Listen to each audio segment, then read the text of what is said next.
A significant leadership crisis is unfolding at the Centers for Disease Control and Prevention. CDC Director Susan Monarez is refusing to leave her post less than a month after being confirmed, following an attempt by the Trump administration to oust her. Attorneys for Monarez stated that she has neither resigned nor been formally fired by the White House. They claim that the Department of Health and Human Services and its Secretary Robert F. Kennedy Jr. are attempting to weaponize public health for political purposes. The dispute reportedly stems from pressure placed on Monarez by HHS leadership to rescind approvals for certain COVID-19 vaccines. Sources within the agency claim that when Monarez did not immediately agree, she was told to either resign or be fired. Her subsequent attempt to involve Senator Bill Cassidy, the top Republican on the Senate's Health Committee, reportedly angered Secretary Kennedy further. In a public statement, HHS confirmed that Monarez is no longer director and that Secretary Kennedy has full confidence in the remaining team. The White House has not commented on the matter. The turmoil has triggered a wave of resignations from the agency's top ranks. At least 3 senior officials have quit in protest, including Dimitri Daskalakis, the director of the National Center for Immunization and Respiratory Diseases, Dr. Daniel Jernigan, who heads the Center for Emerging Diseases, and the CDC's chief medical officer, Deborah Huri. Their resignations reportedly cite disagreements with the administration's policies on vaccines and concerns over budget cuts. Monarez's appointment was historic. She was the first ever CDC director to require and receive Senate confirmation, a change mandated by a 2022 law. A PhD in microbiology and immunology, she is also the first non-physician to lead the agency in over 70 years. During her confirmation hearings, she affirmed her support for vaccines, stating she had seen no causal link between them and autism. This turmoil at the CDC is part of a broader effort by the administration to reshape key federal agencies. Another significant change is on the horizon at the Federal Reserve, as the White House is actively searching for a successor to current chair Jerome Powell. Treasury Secretary Scott Bessent announced this week that he and other officials are in the process of interviewing what he described as 11 very strong candidates for the top job at the nation's central bank. Bessent noted that the formal interview process will commence after the Labor Day holiday.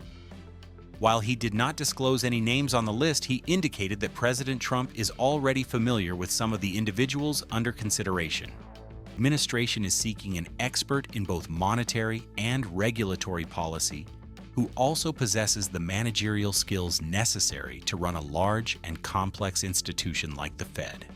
The move signals the administration's intent to install new leadership that may align more closely with its economic agenda as Jerome Powell's term concludes. While the administration looks to shape future economic policy, it is also engaged in a high-stakes legal battle over current spending, specifically concerning billions in foreign aid.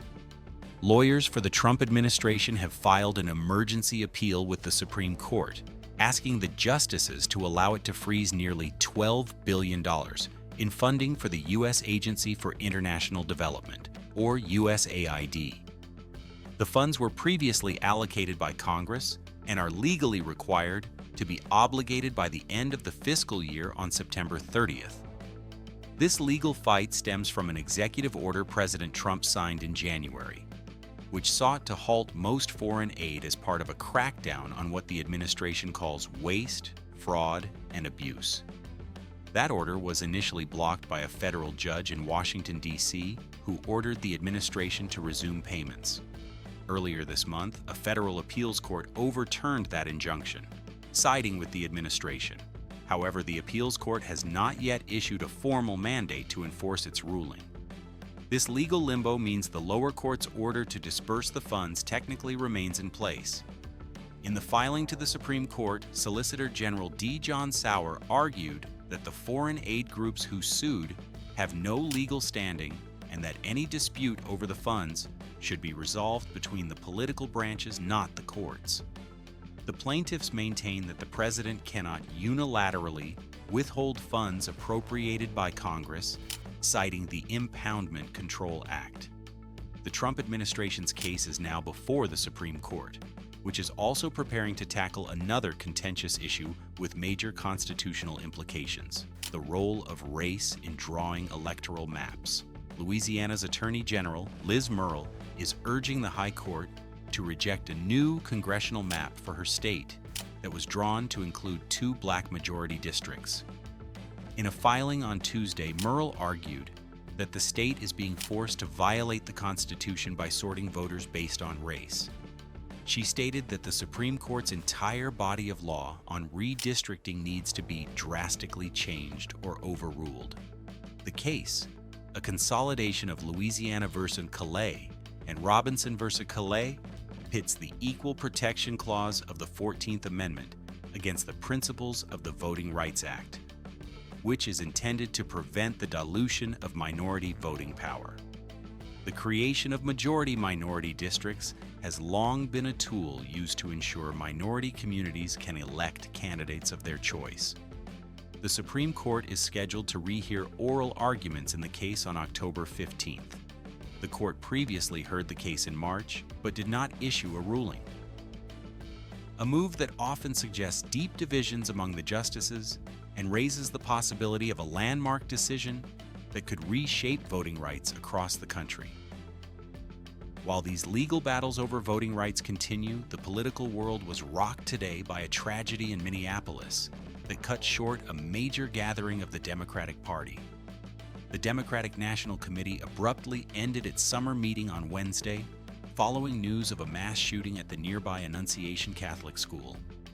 According to police and Minneapolis Mayor Jacob Frey, 19 people were shot. The attack occurred outside the church while the school's weekly mass was taking place. Most of the victims were children.